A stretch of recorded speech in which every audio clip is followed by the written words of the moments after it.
Hello students, बहुत बहुत बहुत स्वागत है आपका दर्शना ई क्लासरूम चैनल पर। मैं प्रदीप सिंह आपके साथ हूं वेक्टर्स प्रैक्टिस शीट के सॉल्यूशन के साथ question number 1 to question number 10। तो प्यारे बच्चों, क्वेश्चन नंबर 1 में पूछा गया है which of the following quantities is not a vector. बेटा फोर्स तो वेक्टर होता ही है। सेकंड क्या है, current, only one option correct question है।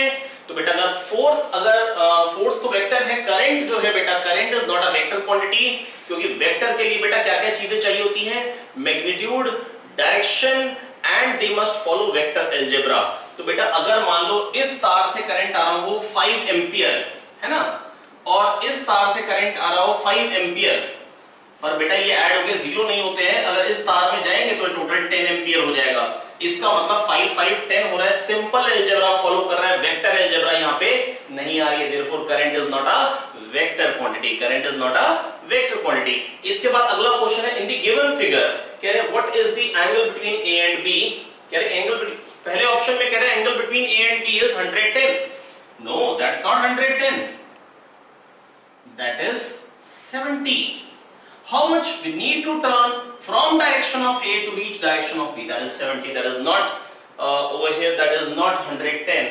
That is 70. तो पहला ऑप्शन गलत है। दूसरा C और D में एंगल क्या है? C और D में तो एंगल बेटा 120 हुआ। अगर हेड हेड या टेल टेल ज्वाइन करते हैं तो डायरेक्टली जो एंगल आपको छोटा वाला दिखता है वही एंगल बिटवीन दी वेक्टर्स होता है ना, यही 120। A और D में 60 होगा, है ना। तो प्यारे बच्चों, C और D में उन्होंने क्या रखा है 60। No, it's 120। Angle between B and C, B और C में एंगल कितना है? B और C में बेटा B से C की तरफ आने के लिए कितना घूमना पड़ेगा? 110। कितना घूमना पड़ेगा प्यारे बच्चों? 110 डिग्री। तो ये बिल्कुल सही ऑप्शन है, ये बिल्कुल सही ऑप्शन है। तो कौन सा ऑप्शन सही हुआ प्यारे बच्चों? Option C. कौन सा सही है? ऑप्शन सी, ठीक है। इसके बाद कह रहे हैं which of the following forces cannot be the resultant of 5 Newton and 7 Newton. 5 Newton और 7 न्यूटन का रिजल्टेंट कौन सा नहीं हो सकता है? बेटा मैं आपको याद दिलाना चाहूंगा, अगर दो वेक्टर्स होंगे जिनके मैग्नीट्यूड होंगे 7 और 5, अगर मैग्नीट्यूड है 7 और 5, तो बेटा मिनिमम क्या होता है? P माइनस Q, और मैक्सिमम क्या होता है? P plus Q। तो बेटा एक है 7 और दूसरा है 5। मिनिमम कब होगा? जब अपोजिट डायरेक्शन होंगे, और मैक्सिमम कब होगा बेटा? जब सेम डायरेक्शन होंगे, है ना। तो मैक्सिमम विल बी 12, इससे ज्यादा नहीं हो सकता। मिनिमम विल बी 2, इससे कम नहीं हो सकता। तो इससे इसके बीच में ही ऑप्शन होने चाहिए थे, लेकिन ये क्या कह रहे हैं प्यारे बच्चों? 2 हो सकता है, बिल्कुल सही बात है। 10 हो सकता है, 2 से 12 के बीच में, बिल्कुल सही बात है। 14, बेटा 5 और 7 के पापा मिलके भी 14 नहीं बन सकते हैं। Therefore answer will be option C. C can not be possible. 5 हो सकता है, हाँ, तो सारे ऑप्शन हो सकते हैं, पर 14 बेटा 5 और 7 अगर ऐड भी हो जाए सेम डायरेक्शन में तो भी 12 बनेंगे बेटा। 14 तो वो बन ही नहीं सकते, 14 तो वो बन ही नहीं सकते, है ना। इसके बाद क्वेश्चन नंबर 4 कह रहे हैं A makes an angle 20 degree and B makes an angle 110 degree with the x axis with magnitudes of these vectors 3 and 4 respectively, magnitude of the resultant। बेटा एक 3 मैग्नीट्यूड का वेक्टर है, 4 मैग्नीट्यूड का vector है, एक का एंगल 20 डिग्री है x axis से, एक का 110। यही बना देता हूं, एक का 20 डिग्री एंगल है, 3 लेंथ है, एक का 110 डिग्री एंगल है, 4 लेंथ है। 110 यहां से, तो यहां से बेटा कितना हो गया? 90, क्योंकि तभी 110 बनेगा। अब इन दोनों का रिजल्टेंट बेटा क्या हुआ? 3 इधर गए, 4 इधर गए, 3 इधर गए, 4 इधर गए, यहां थे यहां पहुंच गए, यहां थे यहां पहुंच गए। ये रिजल्टेंट का मैग्नीट्यूड क्या हो जाएगा बेटा? पाइथागोरस थ्योरम लगेगी सिंपल, √3² + 4²। नहीं तो बेटा अगर एंगल थीटा होता तो हम बोलते √P² + Q² + 2PQ cos theta. ठीक है, आइए देखिए क्वेश्चन नंबर 4 कह रहे हैं vector A makes an angle 20 degree and B makes an angle 110 degree with the x axis। ओ, ये तो मैंने कर लिया बेटा। इसके बाद है क्वेश्चन नंबर 5। क्वेश्चन नंबर 5 कह रहे हैं A and B, resultant of A and B makes an angle alpha with A and beta with B। तो बेटा पूछ रहे हैं अल्फा बीटा में से कौन बड़ा है और कब बड़ा होगा? अल्फा कब बड़ा होगा, बीटा कब बड़ा होगा? आइए देखते हैं।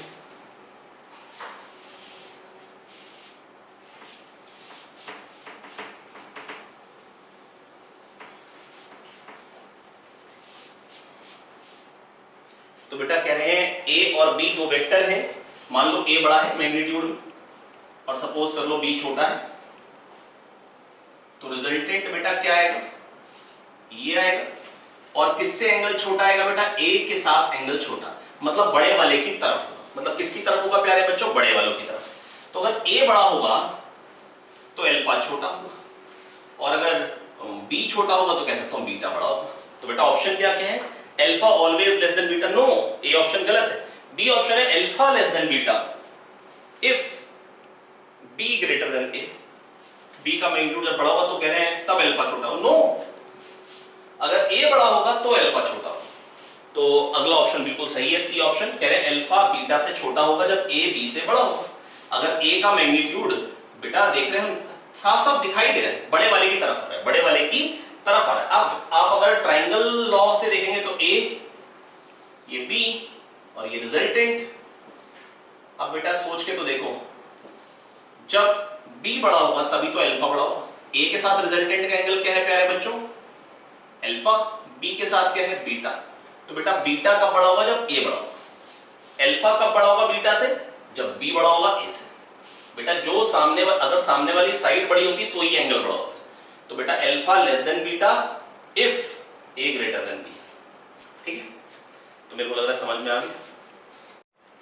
तो बेटा क्वेश्चन नंबर 6 पे अब हम हैं।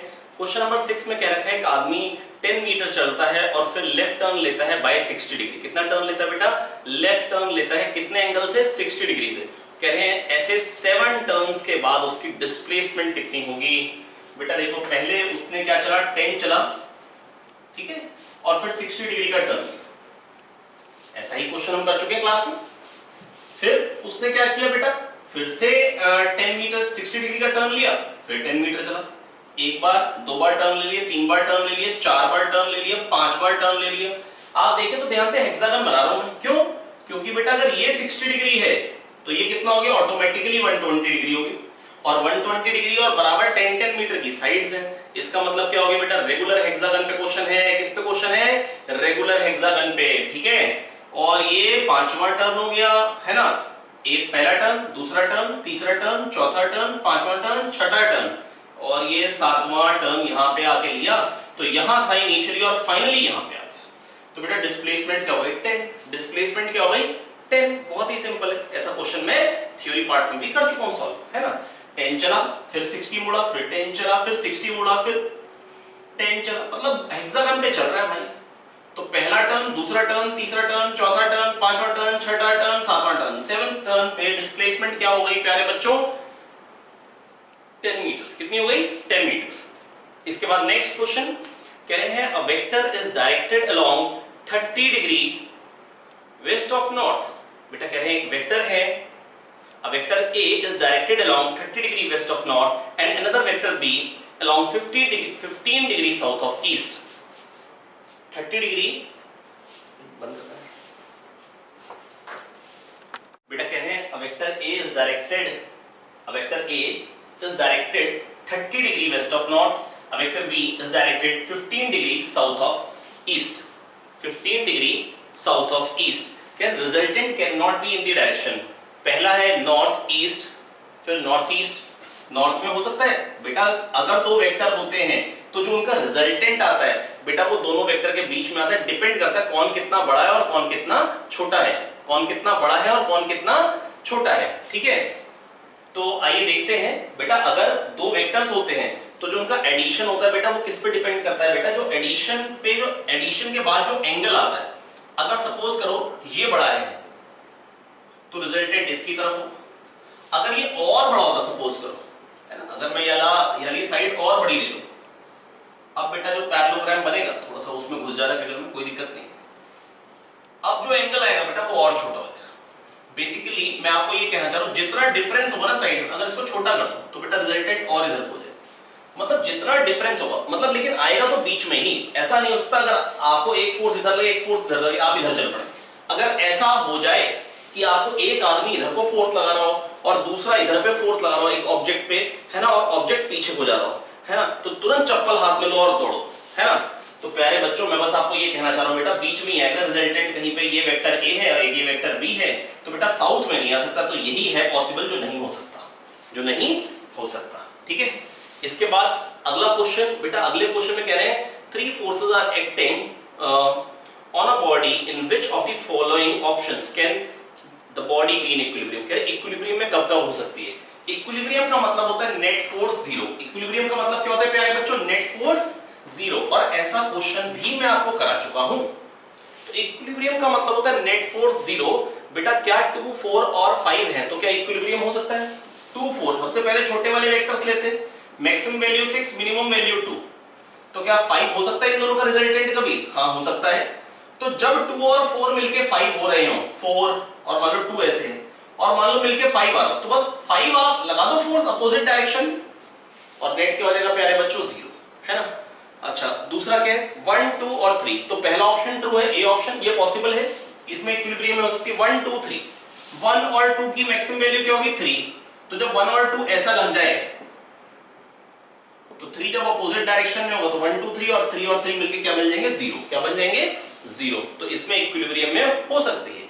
अगला ऑप्शन 3, 3, 7, 3, 3 एंड 7, बेटा 3 और 3 के पापा मिलके भी 7 को नहीं संभाल सकते। क्यों, क्योंकि 3 और 3 मिलके क्या बन जाएगा, मैक्सिमम 6, तो 7 बेटा अकेले इनको खींचता हुआ ले जाए, नहीं संभाल पाएंगे। अगला 1, 2 एंड 5, एक्चुअली ऑप्शन 5 to 1 है, मैं हमेशा असेंडिंग ऑर्डर में पढ़ता हूं। 1, 2 और 5, तो बेटा इस केस में वही बात है, 1 और 2 की मैक्सिमम वैल्यू 3, 1, 2 के दादाजी मिलके भी 5 को नहीं संभाल पाएंगे, है ना। तो बेटा पहला और दूसरा ऑप्शन ही करेक्ट है। ठीक है, क्वेश्चन नंबर 9। क्वेश्चन नंबर 9 में कह रहे हैं एक व्हीकल है, एक पार्टिकल है जो वेस्टवर्ड जा रहा है 5 मीटर पर सेकंड से, फिर उसका अपना डायरेक्शन चेंज किया, 5 मीटर पर सेकंड से ही जा रहा है, कांस्टेंट स्पीड है ना, अब नॉर्थ में जाने लग गया। अब कह रहे हैं बताइए चेंज इन वेलोसिटी वेक्टर क्या होगा। बेटा पहले वेस्टवर्ड जा रहा था 5 मीटर पर सेकंड से, ये इनिशियल वेलोसिटी है, और फाइनल क्या हो गई प्यारे बच्चों, फाइनल ये हो गई 5 मीटर पर सेकंड नॉर्थवर्ड, ये फाइनल हो गई। कह रहे चेंज इन वेलोसिटी वेक्टर क्या हो, vf minus vi, vf vector plus minus of vi।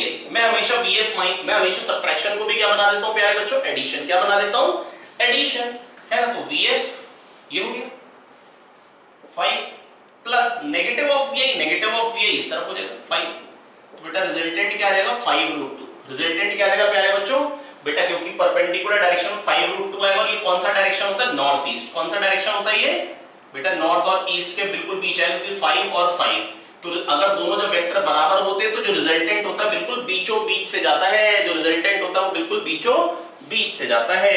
ठीक है, तो ये क्वेश्चन नंबर 10 है ना। अब इसमें कह रहे 3 और 4 दो वेक्टर हैं, कब मैग्नीट्यूड 1 बनेगा, उनके बीच में एंगल बताओ, जब मैग्नीट्यूड 1 है, जब मैग्नीट्यूड 5 है, जब मैग्नीट्यूड 7 है।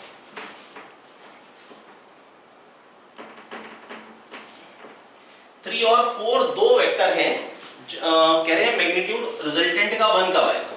1 कब आएगा, जब 3 और 4 अपोजिट डायरेक्शन में होंगे, तब 1 बनेगा। जब एंगल क्या होगा 180 डिग्री, पहले पार्ट के लिए। अच्छा दूसरा पार्ट जब रिजल्टेंट 5 कब आएगा, जब 3 और 4 के बीच में एंगल क्या होगा बेटा 90 डिग्री। क्या होगा प्यारे बच्चों, जब एंगल क्या होगा 90 डिग्री, तब रिजल्टेंट 5 बनेगा। अब पूछ रहे 7 कब बनेगा, तो बेटा इसके बेटा 3, 4, 5 तो ट्रायंगल दिमाग में खिंचा हुआ है ना यार, 3 स्क्वायर प्लस 4 स्क्वायर 5 स्क्वायर, तो 3 और 4 के बीच में एंगल 90 होगा, तभी मतलब वो 5 रिजल्टेंट देगा। अब कह रहे हैं 3 और 4 मिलकर 7 कब देंगे, 3 और 4 की मैक्सिमम वैल्यू 7 होती है, तो कब मिलेगी, जब एंगल 0 होगा बीच में, जब एंगल 0 होगा बीच में। ठीक है, तो ये हुए 10 questions. Question number 11 to 20 questions of vectors practice sheet के साथ। तो बेटा देखो क्वेश्चन नंबर 11 ये मैच का कॉलम टाइप क्वेश्चन है। कह रहे हैं ए बी सी डी में से पी क्यू और एस को मैच करना है। बेटा यहाँ पर ए vector, B vector, C vector, ए इधर गए, बी इधर गए, सी इधर गए, जहां से चले थे वहीं आ गए, जहां से चले थे वहीं आ गए, रिजल्टेंट क्या हो जाएगा 0। तो a plus B plus C equal to 0, ऐसा कहां है बेटा, इसको इधर ले आओ, a प्लस बी प्लस सी क्या बन जाएगा 0, तो ये है r। कह दो आया भाई, a plus B plus C equal to 0, ये वाला ऑप्शन आ गया। इसके बाद इसमें a वेक्टर, a इधर गए, b इधर गए, यहां थे यहां पहुंच गए, ये हो गया c। a plus B equal to C, ये कौन सा है, ये वाला s, इसमें C इधर गए, B इधर गए, यहां थे यहां पहुंच गए, C plus B equal to A. ये कहां पे C plus B equal to A ढूंढो, C plus B equal to ये, इसको इधर ले जाइए, C plus B equal to A, ये है P, और अब खाली Q रह गया, तो ये मेरे को लगता है Q बनना चाहिए। आओ चेक करते हैं, पहले तो एडिशन में लिख लेते हैं, B equal to A plus C. आओ चेक करें, हाँ भाई C plus A equal to B. बेटा दो वेक्टर का एडिशन कैसे करते हैं, we place the tail of the second on to the head of first, है ना, vector joining from the tail of first to the head of second is the addition of the two, C plus A equal to B, C plus A equal to B. देखिए question number 12 है, F1 F2 F3 F4 का सम बेटा 0 है। F1 F2 F3 F4 बेटा चार forces लग रहे हैं पार्टिकल पे और कह रहे हैं वो इक्विलिब्रियम में है। इक्विलिब्रियम का मतलब नेट फोर्स 0 है प्यारे बच्चों। अब बेटा मेरे से कहा गया है, बताइए, मेरे को ये कहा गया बताइए, अगर F4 हट जाए तो नेट फोर्स क्या हो जाएगा? अरे भाई F1 plus F2 plus F3 हो जाएगा, ये हो जाएगा नेट फोर्स। और बेटा इसकी वैल्यू क्या होगी? ये तो नेगेटिव ऑफ F4 के बराबर है, इसको इधर लेगा तो कह लो या तो F1 plus F2 plus F3 हो जाएगा, और ये नेगेटिव ऑफ F4 के बराबर है। और ये बेटा ये चीजें कौन कौन से ऑप्शन में गिवन है? ये गिवन है C और D, ठीक है, तो C और D दोनों करेक्ट हो गए। क्वेश्चन नंबर 13 में कहा है 5i cap plus j cap minus 2k cap के डायरेक्शन में यूनिट वेक्टर बताइए। यूनिट वेक्टर निकालने का तरीका होता है, वेक्टर को उसी के मैग्नीट्यूड से डिवाइड कर दो, और ai cap plus bj cap plus ck cap का मैग्नीट्यूड होता है under root a square plus b square plus c square. ये कितना हो जाएगा? 25 29 30 हो गया, तो अंडर रूट 30 से डिवाइड कर दो बस। 5i cap plus j cap minus 2k cap upon under root 30 is the answer.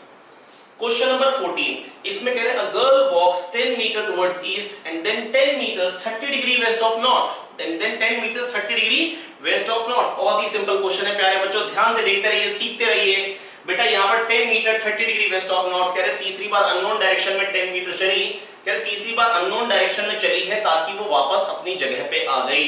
तो बताइए कि तीसरी बार में डिस्प्लेसमेंट क्या होगी आई कैप जे कैप में? मैं डेफिनेटली समझ गया, क्योंकि अगर 30 डिग्री वेस्ट ऑफ नॉर्थ, तो ये बेटा ये कुछ इक्विलेटरल ट्रायंगल बन रहा है, तो ऐसे आना पड़ेगा। तो x और y में अगर हम देखें तो बेटा माइनस आई कैप में आंसर होना चाहिए और माइनस जे कैप में। x में भी नेगेटिव में आ रही है और y में भी नेगेटिव में आ रही है ना, तो बेटा minus I cap minus J cap वाला ऑप्शन एक ही है, आप डायरेक्टली टिक कर सकते हैं ऑप्शन ए, ठीक है। और उस बेटा को, क्योंकि चौथा ऑप्शन है शी कैन नॉट रिटर्न, बेटा ये तो बकवास बात है, अरे वापस क्यों नहीं आ पाएगी? यहां से यहीं तो आना भाई, है ना, कोई तो चांद पे जाना। तो बेटा मैं आपको बस ये कहना चाह रहा हूं कि बेटा 10 मीटर चलना तो minus I cap minus J cap, और आपको लगे नहीं हम ऐसे नहीं कर सकते, हम शरीफ लोग हैं, तो आप करिए, तमीज से करिए। फिर ये आप कह रहे कि नहीं हम तो minus I cap minus J cap ऐसी हम ट्रिक नहीं लगाएंगे, हम तो पूरा सॉल्व करेंगे, हमारे पास बहुत टाइम है ना, तो आप ऐसे करेंगे। बेटा ये देखो 10 है, ये 10 है, तो ये दोनों एंगल्स बराबर होंगे, और ये दोनों angle theta plus 60 equal to 180, तो थीटा आ जाएगा 60। तो बेटा ये 10 है ना, तो ये भी 10 हो गया, और ये चीज क्या हो जाएगी प्यारे बच्चों? मैं इसको थोड़ा सा अलग से बना देता हूं, क्योंकि 10 इधर आना है और ये 60 डिग्री है, तो 10 cos 60 हो जाएगा 5, ये हो जाएगा hypotenuse cos theta base, hypotenuse sin theta perpendicular, तो ये क्या हो जाएगा 10 cos 60, क्या हो जाएगा 10 cos 60, 10 sin 60, ये हो जाएगा 10 sin 60, ये क्या आ जाएगा बेटा 5 रूट 3, क्योंकि ये रूट 3/2 आ जाएगा, और cos 60 हाफ होता है तो बन जाएगा 5। तो x में माइनस 5 आई कैप और minus 5 root 3 J cap is the answer. कौन सा ऑप्शन हो गया बेटा? Option A. अच्छा, ऑप्शन तो मैं पहले ही आइडेंटिफाई कर चुका था। 15th क्वेश्चन में कह रखा है तीन फोर्सेस का सम 0 है और उनके मैग्नीट्यूड है 180 और 60। What is the angle between F1 and F2 vector? चलिए तो पहले 60 80 100 बनाते हैं। 60 इधर को बना दिए, पहले कैसे बनाऊं कि नेट 0 हो जाए? 60 इधर को गया इंसान, 80 इधर को गया इंसान, और 60 80 बेटा तभी 100 दे सकते हैं जब 60 और 80 के बीच में एंगल 90। इतना तो सोच लेंगे ना, 6 8 का 10 होता है यार, और ये आ गया 100। तो प्यारे बच्चों ये एंगल कितना होगा? 37 डिग्री। समझ सकते हो? tan theta equal to 60/80। इसको अगर यार आप थीटा मान लो तो थीटा मान लो, ठीक है। मेरे को पता है tan थीटा आ जाएगा बेटा 60/80, थीटा के सामने वाला परपेंडिकुलर, ये 3/4 आ गया, दैट इज 37 डिग्री एंगल हो गया। अगर ये 37 डिग्री है, पूछ रहे हैं इन दोनों में एंगल पूछा है बेटा, एंगल बिटवीन F1 वेक्टर जिसका मैग्नीट्यूड 100 है इसके बीच में एंगल, और F2 वेक्टर जिसका मैग्नीट्यूड 80, तो कितना घूमना पड़ेगा इसके डायरेक्शन से इसके डायरेक्शन के लिए, 180 माइनस 37, 180 माइनस 37, तो क्या हो जाएगा बेटा आंसर 143। क्या हो जाएगा बेटा आंसर 143। बेटा ये 37 है तो ये कितना एंगल हो जाएगा 180 माइनस 37, ठीक है, तो ये क्या हो जाएगा 143। क्या हो जाएगा बेटा 143। क्वेश्चन नंबर 16 बिल्कुल ही थ्योरेटिकल क्वेश्चन है, बहुत सिंपल क्वेश्चन है। कह रहे हैं component of a vector is always less than its magnitude, is always equal to its magnitude, is always greater than its magnitude। तो बेटा मैं आपको बस ये समझाना चाह रहा हूं कि अगर किसी वेक्टर का कंपोनेंट है, अगर किसी वेक्टर का कंपोनेंट है बेटा, जैसे एक एग्जांपल लेता हूं, ये एक वेक्टर है प्लस ये एक वेक्टर है प्लस ये एक वेक्टर है और मान लो प्लस ये एक वेक्टर है, और ये आ गया resultant, A vector plus B vector plus C vector plus D vector is equal to resultant. तो बेटा ये चार से मिलके बना है ना, देखो कंपोनेंट इससे छोटा भी, तो a plus B plus C plus D equal to R, तो ये चारों इसके क्या कंपोनेंट, तो कंपोनेंट बड़ा भी है इससे, छोटा भी, और हो सकता है इसके बराबर भी। तो बेटा कंपोनेंट छोटा बड़ा बराबर कुछ भी हो सकता है, तो ये कह रहे हैं is always greater than its magnitude, जरूरी नहीं है, छोटा भी हो सकता है, is always less than its magnitude, ये भी जरूरी नहीं है, is always equal to its magnitude, ये भी जरूरी नहीं है। तो आंसर क्या होगा none of these. Into how many maximum number of components can a single vector be resolved? बेटा एक वेक्टर के मैक्सिमम कितने कंपोनेंट्स हो सकते हैं, थ्योरी में भी बता चुका हूं आपको, इनफिनाइट। क्यों? क्योंकि बेटा a plus B plus C plus D आ रहा है, और मान लो कुछ ऐसा ले लो a plus B plus C और plus x plus y plus कुछ z वेक्टर और ले लो, अब ये भी आ रहा है, पहले a इधर गए, b इधर गए, c इधर गए, x इधर गए, y इधर गए, z इधर गए, यहां थे यहां पहुंच गए, अभी भी रिजल्टेंट आ रहा है, रिजल्टेंट डिस्प्लेसमेंट अभी भी आ रहा है। तो बेटा कितने कंपोनेंट्स हो सकते हैं मैक्सिमम, अनलिमिटेड, ठीक है। 17th का ऑप्शन क्या होगा ए। 18th क्वेश्चन बेटा मैं थ्योरी में आपको बता चुका हूं वैसे, तो आइए फटाफट से दोबारा देखते हैं। कह रहे हैं तीन फोर्सेस लग रहे हैं 3 2 1 इक्विलेटरल ट्रायंगल की साइड्स के अलोंग और सेम ऑर्डर में, सेम सेंस में, ठीक है। अब बेटा मेरे से कह रहे हैं बताइए what is the magnitude of resultant vector. आइए प्यारे बच्चों फटाफट से कर लेते हैं इस क्वेश्चन को। बेटा ये 3 है, ये 2 है, ये 1 है, मैंने आपको बताया था 1 1 1 अलग निकाल लो इसमें से, तो 1 1 1 मिलके क्या मिल जाएंगे बेटा, सम 0, 1 इधर गए 1 इधर गए 1 इधर गए, तो क्या बन जाएगा 0। क्या बन जाएगा प्यारे बच्चों 0। अब 3 में से 1 चला गया तो बचा क्या 2, 2 में से 1 चला गया तो बचा क्या 1। अब 2 लेंथ का वेक्टर 1 बचा और 1 वाला इधर, तो इसको यहां पे बना देता हूं। अब बेटा ये क्या हो गया बीच में एंगल, बेटा ये तो एंगल 120 है ना, क्योंकि ये 60 है, तो ये एंगल कितना हो गया वेक्टर के बीच में 120। अब इस 2 को क्या बना दूंगा बेटा मैं 1 1 और 1, ये सिखा चुका हूं मैं आपको पहले, है ना। अब इन दोनों का रिजल्टेंट क्या आ जाएगा बेटा, जब एंगल 120 होता है दो वेक्टर अगर एफ मैग्नीट्यूड के या पी, तो रिजल्टेंट क्या आता है बेटा सेम मैग्नीट्यूड का, फिर से 1। अब 1 और 1 दो रह गए, और बीच में एंगल कितना हो गया बेटा, अगर सेम मैग्नीट्यूड के तो बीचों बीच से जाता है, दैट इज 60 डिग्री पे आएगा इन दोनों का रिजल्टेंट। अब ये 1 और ये 1 को जोड़ना, बीच में एंगल 60 है। अगर बेटा दो वेक्टर होते हैं जिनके मैग्नीट्यूड अगर pp हो, तो बेटा रिजल्टेंट क्या आता है 2p cos 30 या p√3 डायरेक्टली कह देता हूं, क्योंकि बेटा फिर से बताने की कोशिश करता हूं बेटा, 1 cos 30 जुड़ जाएंगे, x एक्सिस इसको ले लेते थे, और 1 sin 30 उड़ जाएंगे, twice of 1 cos 30, twice of 1 cos 30। तो बेटा आंसर क्या हो जाएगा प्यारे बच्चों √3, ट्वाइस ऑफ 1 cos 30, आंसर क्या हो जाएगा √3। क्वेश्चन नंबर 19, क्वेश्चन नंबर 19, इसमें बेटा कह रहे हैं x component of the resultant of several vector is equal to sum of x component of the vector. बेटा इन दोनों, जैसे मैं कह रहा हूं दो ही वेक्टर लो, सेवरल क्या ले रहे हैं बेटा, जब जोड़ूंगा तो x कंपोनेंट इसका a1 है इसका a2 है, जोड़ूंगा सब में क्या आ जाएगा a1 + a2, बिल्कुल सही बात, तो ये ऑप्शन बिल्कुल सही है। Is x component of resultant of several vector is equal to sum of x component of the vectors, बिल्कुल सही बात है। कह रहे may be smaller than sum of magnitudes of the vector. हां भाई a1 + a2 ये आ रहा है, और जो मैग्नीट्यूड है वो इसका √a1² + b1² + c1² है, और इसका √a2² + b2² + c2² है। तो बेटा ये तो पक्का ही है कि जो इसका जो मैग्नीट्यूड होगा वो a1 से बड़ा ही होगा, इसका जो मैग्नीट्यूड होगा वो a2 से बड़ा ही होगा, अगर bc नॉन जीरो हुए तो, b1 c1 b2 c2 non zero हुए तो बेटा a1 जो x कंपोनेंट आएगा रिजल्टेंट का वो उनके मैग्नीट्यूड से छोटा आएगा। वो उनके मैग्नीट्यूड से छोटा आ सकता है? हाँ आ सकता है। डी ऑप्शन में कह रहे क्या बराबर आ सकता है? हाँ, अगर BC 0 ही हुए, ये दोनों 0 हुए, तो बेटा मैग्नीट्यूड भी A1 है, मैग्नीट्यूड भी A2, और जो सम आ रहा है वो A1 प्लस A2 आ रहा है। एक्स कंपोनेंट क्या है? A1 प्लस A2, और वो क्या उनके मैग्नीट्यूड के सम के बराबर हो सकता है? बिल्कुल हो सकता है, जब BC क्या होंगे 0। May be greater than sum of magnitude, ना मैग्नीट्यूड के सम से बड़ा नहीं हो सकता बेटा। ऐसा नहीं हो सकता कि जो ये आए एक्स कंपोनेंट आए वो इनके मैग्नीट्यूड के सम से बड़ा जाए, ऐसा तो कभी नहीं, हद से बराबर आ सकता है, बड़ा नहीं आ सकता। तो C can not be possible.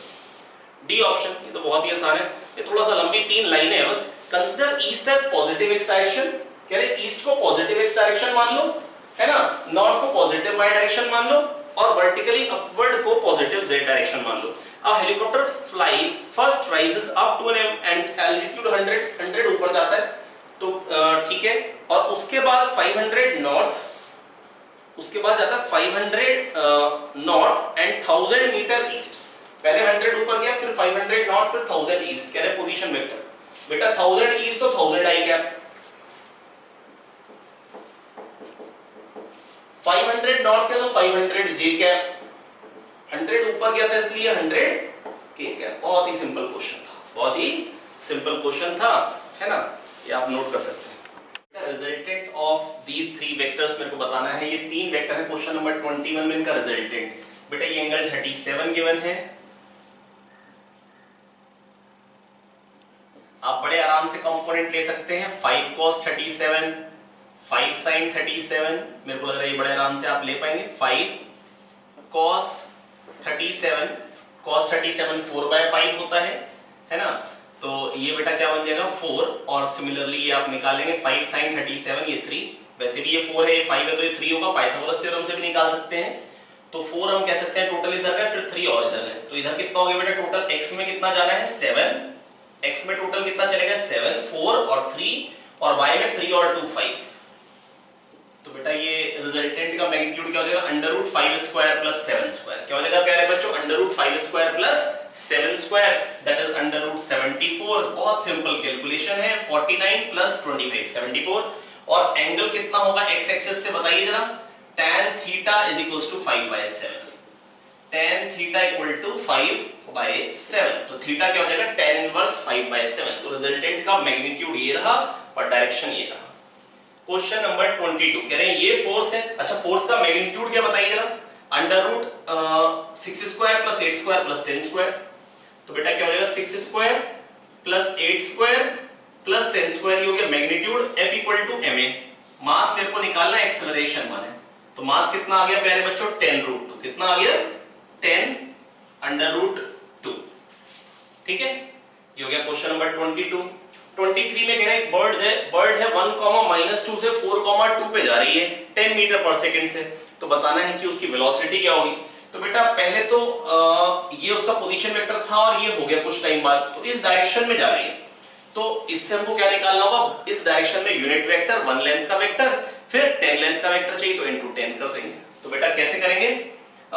ये क्या हो गया? अच्छा, इस डायरेक्शन वेक्टर क्या होगा? AB वेक्टर क्या होगा? Position vector of B minus position vector of A, 4i cap plus 2j cap, ये i cap minus 2j cap, कई सारे क्वेश्चन कर चुके हैं क्लास में, है ना। 4i cap minus i cap बेटा क्या हो जाएगा? 3i cap, 2j cap minus 2j cap क्या हो जाएगा बेटा? 4j cap. आप समझ भी सकते हैं बेटा 1 से 4 पे जाने के लिए x में 3 जाना है, -2 से y में 2 पे जाने के लिए 4 जाना है। अच्छा, अब बेटा 10 लेंथ का वेक्टर चाहिए इसी डायरेक्शन में, तो पहले क्या करेंगे? 3i cap plus 4j cap upon 5 कर देंगे, क्योंकि ये √3 स्क्वायर प्लस 4 स्क्वायर तो 5 बनेगा। 1 लेंथ का वेक्टर आ गया, 10 लेंथ का चाहिए, इसलिए 10 मीटर पर सेकंड से मल्टीप्लाई कर दिया। यहां से आपको आंसर मिल जाएगा। क्या मिल जाएगा बेटा? 5 2 10, 6i cap plus 8j cap metre पर सेकंड। ठीक है, ये हो गया क्वेश्चन नंबर 23। 24 बेटा थ्योरेटिकल क्वेश्चन है, कह रहे हैं स्टेटमेंट वाला क्वेश्चन है। Statement 1, unit vector has a unit though its magnitude is 1। Unit vector is a unitless vector. It hasn't got a magnitude. So statement 1 is false. Statement 1 is false. और statement 1 false तो एक ही option में। Statement 2 वैसे क्या कह रहे हैं? Unit vector is obtained by dividing vector by its own magnitude. ये तो बिल्कुल सही बात है, अगर वेक्टर को उसी के मैग्नीट्यूड से डिवाइड करते तो यूनिट वेक्टर मिलता। अभी बताया मैंने आपको। क्वेश्चन नंबर 25 में एक फोर्स लग रहा है 100 न्यूटन। कह रहे हैं आई कैप जे कैप में लिखो एक्स एक्सिस ये है और वाई एक्सिस ये। अरे भैया कोई बात नहीं, पता ही तो एक्स वाई एक्सिस यही वाली होती है। तो ये क्या हो जाएगा बेटा, इसके कंपोनेंट क्या है 100 cos 45 और इधर को क्या है 100 sin 45, है ना। कह सकता हूं इन दोनों वेक्टर का एडिशन। अब cos 45 sin 45 तो सेम होते हैं, तो 100 cos 45 क्या हो जाएगा बेटा 100 cos 45 और ये हो जाएगा 100 sin 45, दोनों बराबर होते हैं 100 बाय √2, क्या देगा बेटा 50 √2। तो 50 √2 I cap minus 50 √2 J cap, 50 √2 I cap minus 50 √2 J cap आप नोट कर सकते हैं। क्वेश्चन नंबर 27 कह रहे हैं vector of 10 Newton is inclined at an angle 30 degree with the vertical, what is the horizontal component. बेटा वर्टिकल कंपोनेंट हो जाएगा 10 cos 30 और हॉरिजॉन्टल कंपोनेंट हो जाएगा 10 sin 30। क्या हो जाएगा बेटा हॉरिजॉन्टल कंपोनेंट 10 sin, बेटा हाइपोटेन्यूज sin थीटा परपेंडिकुलर, तो ये क्या आ जाएगा बेटा 10 into हाफ दैट इज 5, ये हो गया 26। 27 में कह रहे हैं एक बॉडी पे फोर्सेस लग रहे हैं F1 F2 F3, F2 का मैग्नीट्यूड 6 है, F1 का मैग्नीट्यूड 10 है, ये थीटा अननोन है, F3 अननोन है, ये दोनों बताने हैं बॉडी इक्विलिब्रियम में। इक्विलिब्रियम का मतलब नेट फोर्स 0 इन x डायरेक्शन। बेटा नेट फोर्स 0 x में भी 0 होने चाहिए, y में भी 0, बेटा क्योंकि नेट फोर्स 0 है ना तभी इक्विलिब्रियम। तो प्यारे बच्चों ये 10 के दो कंपोनेंट ले लेंगे जो कि मैं कई बार बेटा ले चुका हूं, है ना। ये डायरेक्टली कर लें एक बार फटाफट से इसको। 10 cos 37 बेटा क्या हो जाएगा 8, तो F1 को ब्रेक कर दिए बेटा 8 में और 6 में। कैसे बेटा ये होगा 10 cos 37, 10 cos 37 चलो मैं कैलकुलेट करके दिखा देता हूं आपको। 10 into 4/5, 5 2 10, 4 2 8, और अगर ये 8 है तो ये तो 6 हो गई, फिर तो पाइथागोरस थ्योरम लगा सकते हैं, ठीक है। 6 8 वाला 10 वाला ही ट्रायंगल होता है।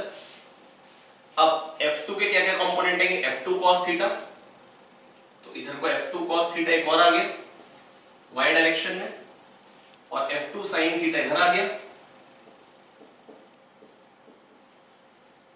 और F2 का बेटा मैग्नीट्यूड क्या था 6, तो 6 पुट कर देता हूं वैल्यू, 6 sin थीटा, और नीचे को आ रहा है बेटा F3, F3 बताना है मेरे को और थीटा बताना है। बेटा 6 sin थीटा तो 6 के बराबर होगा x डायरेक्शन, तब x डायरेक्शन दो ही फोर्स है, एक नेगेटिव x में एक पॉजिटिव x में बराबर होने चाहिए। sin थीटा कितना निकल के आ गया बेटा यहां से 1, कितना निकल के आ गया 1, तो थीटा कितना आ गया बेटा, थीटा कितना होगा बेटा 90। अच्छा इसका मतलब तो 90 पे लग रहा है फोर्स डायरेक्टली, कंपोनेंट लेने की जरूरत ही नहीं, या cos 90 आप कह सकते हो 0 हो गया। अब बेटा ये 8 है ऊपर को, तो F3 भी 8 होगा, तभी नेट फोर्स 0 पाए। नहीं समझ में आया तो आप दोबारा देख सकते हैं वीडियो, है ना, लेकिन क्लियर करके छोड़िए तभी मजा है। आइए देखिए अगला क्वेश्चन देखते हैं। अगले क्वेश्चन में क्या कह रहे हैं 2i cap plus 3j cap minus k cap, ये a वेक्टर है। आपको वेक्टर दे रखे हैं a b c। थोड़ी सी एरर है इसमें, यहां पर क्वेश्चन में ये नहीं कहा है p is a positive number, p एक पॉजिटिव क्वांटिटी, ये क्वेश्चन में मेंशन करना चाहिए था, नहीं कर रखा है।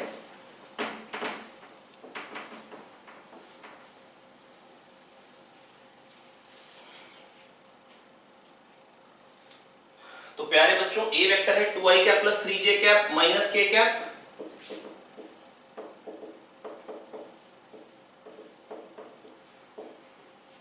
b वेक्टर है प्यारे बच्चों 3i cap minus 2j cap minus 2k cap,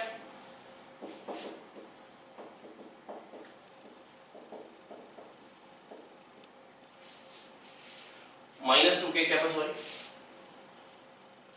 ठीक है। और c वेक्टर है pi cap plus pj cap plus 2pk cap. अब p अगर पॉजिटिव, मैं बेटा आपसे बस ये कहना चाह रहा हूं pi cap plus pj cap plus 2pk cap. बेटा मेरे को ना एंगल पूछा गया है, एंगल क्या होगा a माइनस b और c में। बेटा c वेक्टर को अगर मैं p से डिवाइड कर दूंगा, बेटा एंगल तो वही रहेगा ना, c का डायरेक्शन चेंज हो जाएगा p से डिवाइड करने में, नहीं तो c के साथ एंगल निकालो, या c बाय p को मैं d वेक्टर नाम दे रहा हूं, इसमें एंगल निकालो a माइनस b और t में, बात एक ही है। ये p को हटाते हैं, है ना, जो थोड़ा सा कंफ्यूजन क्रिएट, क्योंकि इससे तो कोई एंगल चेंज होगा नहीं, p is a positive quantity, ठीक है। तो बेटा यहां पर क्या हो जाएगा a माइनस b, क्या निकल के आ रहा है a माइनस b को कोई वेक्टर नाम दे दो e वेक्टर, तो e vector is a minus b, जो कि बेटा क्या आ रहा है, a माइनस बी क्या बन जाएगा, minus I cap plus 5j cap और प्लस k कैप। तो minus I cap a minus B vector आ गया है ना, ये plus 5j cap plus k cap. अब d और e में एंगल बताना है, तो एंगल निकालने का क्या तरीका होता है प्यारे बच्चों, d डॉट e करेंगे, वो क्या हो जाएगा मॉड e cos थीटा, और cos थीटा निकाल लेंगे। तो d डॉट e क्या आएगा, बड़े आराम से कर सकते हैं बेटा, जो डॉट प्रोडक्ट ले, चलो मैं लिख ही देता हूं एक बार, minus I cap plus 5j cap, वैसे तो ओरली कर सकते थे हमने थ्योरी में बहुत प्रैक्टिस कर रखी है इसकी प्यारे बच्चों, dot I cap plus j cap plus 2k cap, dot product क्या आएगा, -1 I cap dot I cap 1 I cap dot j cap 0, ये आएगा +5 प्लस 2, ये आ गया dot product mod a under root 1 square plus 5 square plus 1 square under root 27, इसका under root 1 square plus 1 square plus 2 square under root 6 cos theta. बहुत easily आप cos theta निकाल लेंगे, क्या देगा 5 2 7 7 माइनस 1 6, तो cos थीटा की वैल्यू आ गई 6 अपॉन अंडर रूट 7 को लिख देंगे 3 रूट 3 और अंडर रूट 6 आ रहा है साथ में, तो यहां से भी 3 बाहर आ जाएगा, 3 2 जा 6 2 बाय 3 रूट 2 या रूट 2 बाय 3 कह सकते हैं। बहुत ही simple calculation, cos theta root 2 by 3, cos theta कितना आ गया रूट 2 बाय 3। ठीक है, question number 30, which of the following is perpendicular to i cap minus j cap minus k cap। एक वेक्टर है बेटा i cap minus j cap minus k cap, कह रहे हैं कौन सा इससे परपेंडिकुलर है, क्या i cap plus j cap plus k cap perpendicular होगा, परपेंडिकुलर के लिए क्या होगा, dot product 0 a dot b a b cos theta theta 90 0, क्या मिलेगा डॉट प्रोडक्ट 1 -1 -1 नहीं मिल पाएगा बेटा। वैसे भी अगर ना सारे के सारे इसी तरीके से ऑप्शन है, बस कभी i cap minus j cap plus k cap कर रहे हैं, कभी कह रहे हैं minus I cap plus j cap plus k cap, तीन ऑप्शन दे रखे हैं, minus I cap plus j cap plus k cap. बेटा बस सिंपल बात है, जब डॉट प्रोडक्ट करूंगा तो 2 -1 आएंगे और 1 +1 आएगा, या 2 +1 और 1 -1, तो बेटा कभी भी 0 नहीं बन सकता। इसका क्या बनेगा -1 -1 -1 -3, बेटा 0 बन ही नहीं सकता, तीनों ऑप्शन में 0 नहीं बन रहा है, इसलिए none of these is perpendicular. चलिए तीसरा ऑप्शन भी लिख लेता हूं, I cap plus j cap minus k cap, क्या आएगा 1, अच्छा ये j कैप है -1 +1, बेटा क्या आएगा +1 आ जाएगा, डॉट प्रोडक्ट किसी के साथ भी 0 नहीं आ रहा है, hence no vector is perpendicular. ठीक है, तो क्वेश्चन नंबर 31 कह रहे हैं वेक्टर जिसका मैग्नीट्यूड 10 है 3i cap minus 4j cap से परपेंडिकुलर। बेटा पहले तो देखो मैग्नीट्यूड 10 किसका आ रहा है, बेटा 4i cap plus 3j cap को तो देख भी मत लेना बेटा, 4i cap plus 3j cap पहला ऑप्शन, मैग्नीट्यूड ही 10 नहीं है, 3i cap minus 4j cap, 3 इधर 4 इधर, ये हो गया, ये 4 है ये 3 है, तो इससे परपेंडिकुलर इधर को हो सकता है वेक्टर या इधर, या तो फर्स्ट क्वाड्रेंट दोनों पॉजिटिव या दोनों नेगेटिव, तो दोनों पॉजिटिव या दोनों नेगेटिव वाला ऑप्शन पहले तो देखना पड़ेगा, तो दोनों नेगेटिव वाला तो कोई भी ऑप्शन है ही नहीं। अब दोनों पॉजिटिव वाले में मेरे पास दो ऑप्शन है, 4i cap plus 3j cap और 8i cap plus 6j cap, तो डेफिनेट है कि मैं 8i cap plus 6j cap वाला चूज करूंगा, क्योंकि उसी का मैग्नीट्यूड 10 है। और अगर आपको लगे नहीं हम ऐसे नहीं करेंगे, तो बेटा 10 लेंथ का वेक्टर चाहिए, इससे परपेंडिकुलर चाहिए, ये 3 है ये 4 है, तो ये एंगल कितना हो जाएगा tan थीटा 4/3 कब होता है 53 डिग्री पे, 53 डिग्री पे, तो ये हो जाएगा 37 डिग्री पे वेक्टर है, चाहिए मेरे को 37 डिग्री पे 10 लेंथ का, तो बेटा 10 cos 37 दैट इज 8 और 10 sin 37 दैट इज 6, तो 8i cap plus 6j cap आप निकाल भी सकते थे, लेकिन सिंपल बात है बेटा इससे परपेंडिकुलर पॉजिटिव में आएगा, पॉजिटिव पॉजिटिव होगा xy या नेगेटिव नेगेटिव होगा xy। बहुत ही सिंपल क्वेश्चन था, आप कर पाएंगे। ठीक है, इसके बाद बेटा क्वेश्चन नंबर 32 कह रहे हैं a plus b 2i cap है, a minus b 4j cap है, a vector plus b vector है बेटा 2i कैप, और a vector minus b vector है 4j cap, angle between a and b। तो पहले a और b निकालना पड़ेगा, ऐड करें तो ट्वाइस ऑफ a आ गया निकल के, 2i cap plus 4j cap, sorry plus 4j cap, तो a वेक्टर क्या हो जाएगा प्यारे बच्चों यहाँ पे i cap plus 2j cap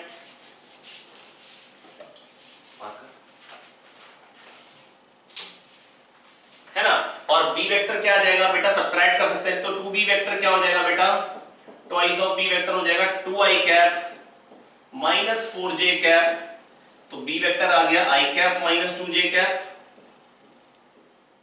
a vector ये ना बेटा कैसे निकाल सकते हैं, एंगल निकालने का तरीका तो फिक्स है, a डॉट b करेंगे, a b cos theta, a का मैग्नीट्यूड b का मैग्नीट्यूड cos थीटा, तो cos थीटा क्या है a डॉट b, 2 1 जा 2, ये क्या देगा 4 2 जा, ओ सॉरी यहां पर करने बेटा 1 into 1 1 1 minus 4, और मैग्नीट्यूड a कितना है बेटा √5, मैग्नीट्यूड b कितना है √5, तो √5 into √5 क्या होगा बेटा 5, तो ये -3/5 बेटा cos थीटा 3/5 होता है 53 डिग्री पे, तो ये तो cos 180 माइनस थीटा हो, cos 180 माइनस 53 हो गया बेसिकली बेटा, क्योंकि माइनस cos 53 है, मतलब थीटा क्या हो जाएगा 180 माइनस 53, 180 माइनस 53 प्यारे बच्चों कितना होता है 127, कितना होता है 127। इसके बाद अगला क्वेश्चन है क्वेश्चन नंबर 33, उसमें क्या रखा है फोर्स वेक्टर दे रखा है, डिस्प्लेसमेंट वेक्टर दे रखा है, फोर्स वेक्टर दे रखा है, डिस्प्लेसमेंट वेक्टर दे रखा है, ठीक है, तो फोर्स और डिस्प्लेसमेंट वेक्टर दे रखा है आपको, आपसे कह रखा है वर्क डन 6 जूल है, आइए करते हैं, तो कह रहे हैं एक अननोन है c, उसको निकालिए, आई फोर्स वेक्टर क्या है बेटा, फोर्स वेक्टर आपको दे रखा है 3i cap plus cj cap plus 2k cap, और डिस्प्लेसमेंट वेक्टर दे रखा है बेटा 4i cap plus 2j cap plus 3k cap. आपसे कह रहे हैं बेटा बताइए वर्क डन 6 है, वर्क डन बेटा क्या होता है f डॉट d, डायरेक्टली कर ले 12 plus two c plus 6 is equal to 6, तो ये 6 कट जाएंगे, c कितना आ जाएगा प्यारे बच्चों -6, क्योंकि 12 उधर जाएगा -12/2 -6, ठीक है, सॉरी मैं एक चीज गलत लिख दिया था, यहाँ पे -4i कैप तो यहाँ पे -12 है, तो उधर जाके क्या हो जाएगा +12, तो बन जाएगा +6, c क्या आ जाएगा बेटा 6। इसके बाद बेटा क्वेश्चन नंबर 34, इसमें कह रहे हैं एक पार्टिकल है जो कि 2, 2, 4 से 5, -3, -1 पे जा रहा है, उस पे कांस्टेंट फोर्स लग रहा है 34 Newton in the direction of AP, in the direction of AP। कह रहे हैं what is the force vector and what is the work done, and what is the work done, आइए करते हैं।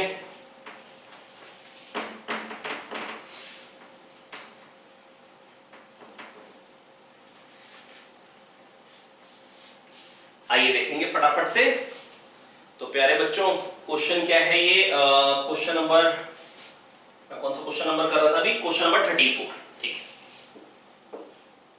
कह रहे हैं पॉइंट A से पॉइंट B पे लेके जा रहे हैं, मान लो ये है पॉइंट A, इससे लेके जा रहे हैं पॉइंट B पे, है ना, और इसके कोऑर्डिनेट्स है, A के कोऑर्डिनेट्स है 2, 2, 4, और इसके है 5, -3, -1, और बेटा मेरे को कह रहे हैं फोर्स जो लग रहा है वो AP लग रहा है, और P कहीं यहां पे है, और P के कोऑर्डिनेट्स है 10, 2, -11, ठीक है। आपसे पूछ रहे हैं बेटा फोर्स वेक्टर क्या होगा, पहले तो AP के डायरेक्शन में फोर्स लग रहा है, बेटा फोर्स किस डायरेक्शन में लग रहा है AP के डायरेक्शन में, ठीक है। अब बेटा बस मैं आपको ये बताना चाह रहा हूं कि AP के डायरेक्शन में फोर्स 34 न्यूटन का है, तो पहले तो AP वेक्टर निकाली बेटा, AP वेक्टर क्या होगा position vector of P minus position vector of A, that is 10i cap plus 2j cap -11 AP vector. बेटा ऐसे बड़े बार कर चुके, position vector of P minus position vector of A करेंगे तो क्या आएगा 10 - 2 8i cap, very good, 2 - 2 0j cap, very good, -11 -4 -15k cap, √15 square plus 8 square क्या होगा बेटा, इसका मैग्नीट्यूड क्या है बेटा √8 स्क्वायर प्लस 15 स्क्वायर 289 का √17। तो बेटा मेरे को बताना है 34 लेंथ का वेक्टर इसके अलोंग AP के अलोंग जो फोर्स लग रहा है, तो बेटा फोर्स वेक्टर कैसे निकालेंगे, 8i कैप -15k कैप, इसी के मैग्नीट्यूड दैट इज 17 से डिवाइड करेंगे √8 स्क्वायर प्लस 15 स्क्वायर, बेटा बड़ी सिंपल कैलकुलेशन है, 15 स्क्वायर 225, 64 289 होता है, 289 का √17, 34 लेंथ का वेक्टर चाहिए, इसलिए 34 से मल्टीप्लाई किया, 34 न्यूटन से आ गया फोर्स वेक्टर, 17 टू 34 ये बन जाएगा 16 आई कैप माइनस 30 के कैप। अब बेटा डिस्प्लेसमेंट वेक्टर की बात करते हैं, डी वेक्टर से रिप्रेजेंट कर दीजिए उसको। तो क्या आ जाएगा बेटा, डिस्प्लेसमेंट वेक्टर ए से बी पे जा रहा है पार्टिकल, तो बेटा A B vector is the displacement vector, और ए बी वेक्टर जो डिस्प्लेसमेंट वेक्टर है वो ए बी वेक्टर है, वो क्या होगा, position vector of B minus position vector of A, 5 minus 2 I cap minus 3 minus 2 minus 5 J cap minus 1 minus 4 minus 5 K cap. अब बेटा वर्क डन क्या होगा, एफ डॉट डी, तो बेटा आई कैप डॉट आई कैप वाला 1 हो जाएगा, तो खाली 16 3 जा 48 और 35 जा 150। तो बेटा वर्क डन अगर मैं लिखूंगा तो वो आएगा एफ डॉट डी, बेटा खाली आई कैप वाले कोफिशिएंट मल्टीप्लाई करते हैं, 48 मिल गया, जे कैप वाला उधर 0 है, नहीं है मतलब 0 है, और 5 माइनस 5 इंटू माइनस 30 150, तो प्यारे बच्चों ये क्या आ जाएगा 198 जूल्स। तो वर्क डन निकाल लिए एफ डॉट डी से। इसके बाद क्वेश्चन नंबर 35, इसमें कह रहे हैं फोर्स वेक्टर गिवन है आपको,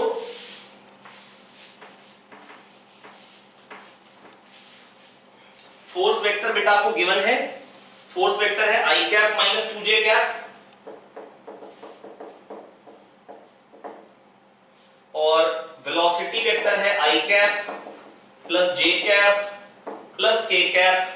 आपसे पूछा गया है पावर डिलीवर्ड, बेटा पावर क्या होती है, एफ डॉट वी, बेटा एक सेकंड में जो वर्क होता है उसको हम बोलते हैं पावर, एफ डॉट वी, है ना। तो खाली पावर पूछी एफ डॉट वी से, कैसे निकालेंगे, आई कैप कोफिशिएंट 1 1 है, 1 आ गया, माइनस 2 इंटू 1 माइनस 2, और इधर तो 0, तो बेटा माइनस 1, मतलब पर सेकंड बेटा 1 जूल की एनर्जी ली जा रही है, बेटा नेगेटिव पावर है। बाकी वर्क एनर्जी पावर पढ़ेंगे उसमें बहुत डिटेल में इन चीजों के बारे में चर्चा करूंगा आपके साथ, अभी आप नोट कर लीजिए क्वेश्चन। देखिए क्वेश्चन नंबर 36, बेटा प्यारे बच्चों ये क्या कह रहा है, 3 आई कैप प्लस 4 के कैप का projection on Y axis. Projection बेटा मैं आपको थ्योरी में भी बता चुका हूं क्या होता है बेटा, प्रोजेक्शन का मतलब ए डॉट बी आता है बेटा ए बी कॉस थीटा, है ना, ए डॉट बी आता है प्यारे बच्चों ए बी कॉस थीटा,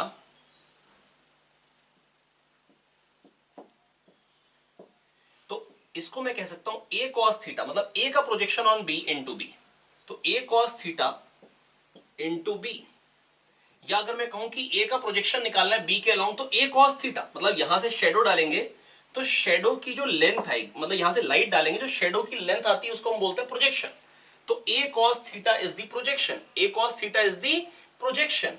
प्यारे बच्चों बस मैं आपको ये बताना चाह रहा हूं, ध्यान से सुनेंगे मेरी बात, कि अगर मेरे को ए कॉस थीटा चाहिए तो मैं कह सकता हूं ए डॉट बी कैप, ये मैं आपको थ्योरी में बता चुका था, है ना। आइए फिर देखते हैं, तो बेटा वाई एक्सिस पे चाहिए तो 3 आई कैप प्लस 4 के कैप का प्रोजेक्शन चाहिए, किसके अलोंग, वाई एक्सिस के अलोंग, वाई एक्सिस के अलोंग यूनिट वेक्टर जे कैप, तो डॉट करूंगा तो बेटा क्या आ जा रहा है, 0 आ जा रहा है, आई कैप डॉट जे कैप भी 0, के कैप डॉट जे कैप भी 0। आप समझ भी सकते थे बेटा ये एक्स एक्सिस है, ये वाई एक्सिस है, ये जेड एक्सिस है, तो 3 आई कैप प्लस 4 के कैप मतलब इस डायरेक्शन में आया वेक्टर, एक्स में 3 जाना है, जेड में 4 जाना है, यहां पे आया, और जे कैप इधर को है, ये से परपेंडिकुलर, लाइट डालेंगे तो शेडो की लेंथ क्या आएगी, 0, क्या आएगी बेटा 0। कोशिश करिएगा समझने की, अगर ऐसे कोई आदमी खड़ा है 12 बजे दोपहर में जब सन ओवरहेड होता है तो शेडो की लेंथ क्या आएगी, 0।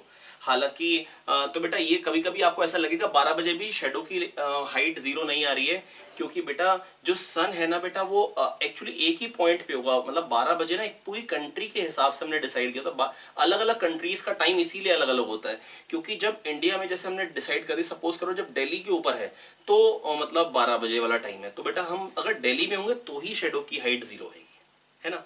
तो मैं आपको थोड़ा सा समझाना चाह रहा था बस। आइए तो प्यारे बच्चों बस मैं आपको ये बताता हूं, अगला क्वेश्चन है 37वां क्वेश्चन। इसमें कह रहे हैं मच्छर ओरिजिन से उड़ रहा है, ये मच्छरदानी है, ओरिजिन से उड़ रहा है और पी पॉइंट पे जा रहा है, ये 7 है, ये 4 है और ये 3 है। कह रहे हैं बताओ डिस्प्लेसमेंट वेक्टर क्या होगा, है ना।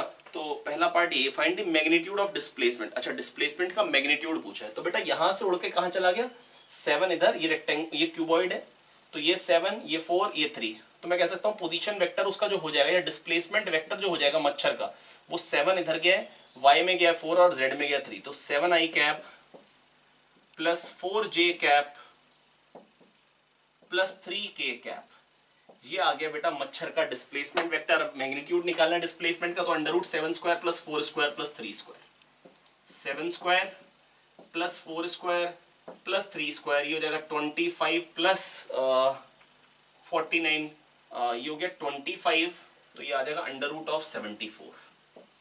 This is the answer, displacement. और दूसरा मेरे से पूछा है, ये भी बताइए, अच्छा डिस्प्लेसमेंट वेक्टर पूछा है और मैग्नीट्यूड ऑफ डिस्प्लेसमेंट, बस ये दो ही बातें पूछी हैं, तो बेटा दोनों बातें मैंने आपको बता दी हैं।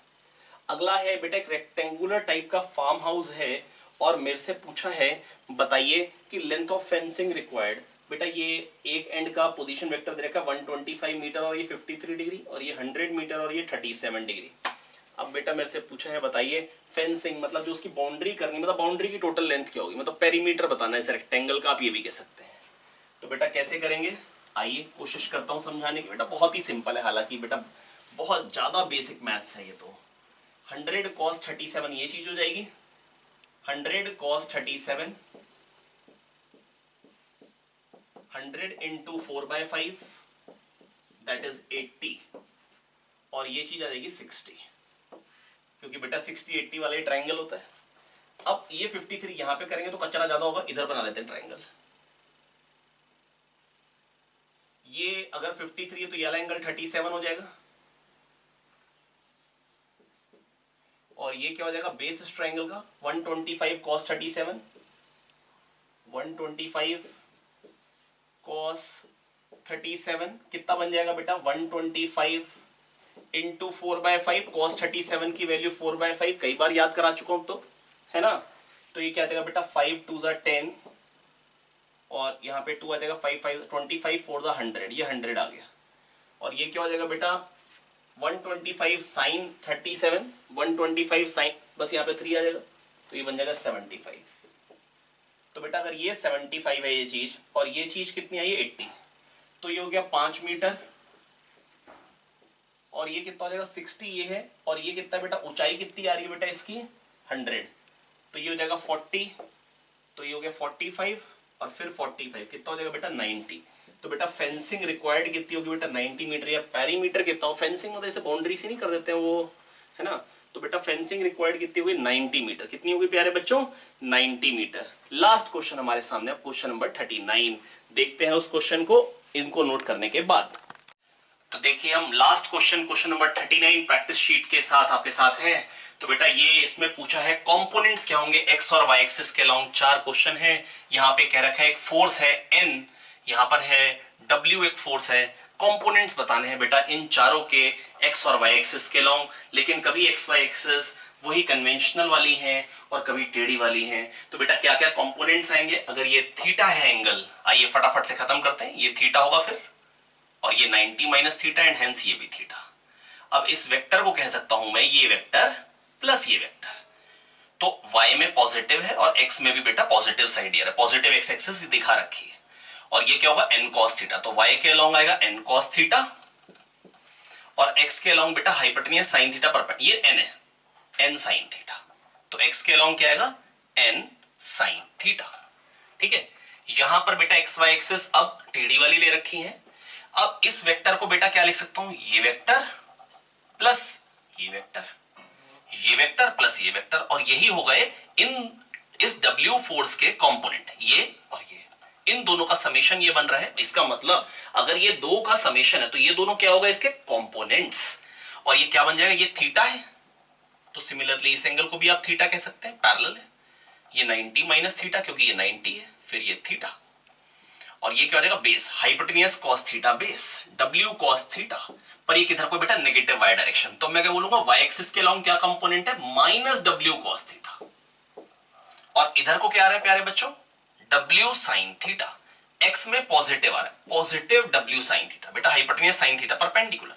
हमेशा आपको यही करना होता है, आपको एक ट्राइंगल कंप्लीट करना है, this vector is equals to this vector plus this vector, and hence these two are components of this vector, तो ये क्या आ जाएगा W sin थीटा। यहां पर अब फिर से वही n और W के कंपोनेंट्स हैं, लेकिन एक्स वाई एक्सिस का डायरेक्शन टेढ़ा अलग है। यहां पर एक्स वाई एक्सिस ऐसे थी वर्टिकल हॉरिजॉन्टल, यहां पर टेढ़ी वाली, तो यहां पर क्या हो जाएगा, x के अलॉन्ग तो कोई कंपोनेंट आएगा नहीं, खाली y के अलॉन्ग आएगा, और क्या आएगा n, और x के अलॉन्ग क्या 0, क्योंकि उसके अलॉन्ग तो जाना ही नहीं है, खाली y के अलॉन्ग ही जाना है।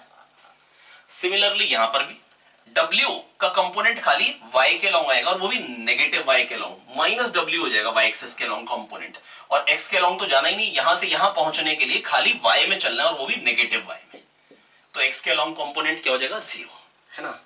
और ये हो गई हमारी प्रैक्टिस शीट खत्म। थैंक यू, लेकिन आपको कम से कम 2-3 बार करनी पड़ेगी ताकि आपको पक्के से आ पाए। ऑल दी बेस्ट, मेहनत करते रहिए।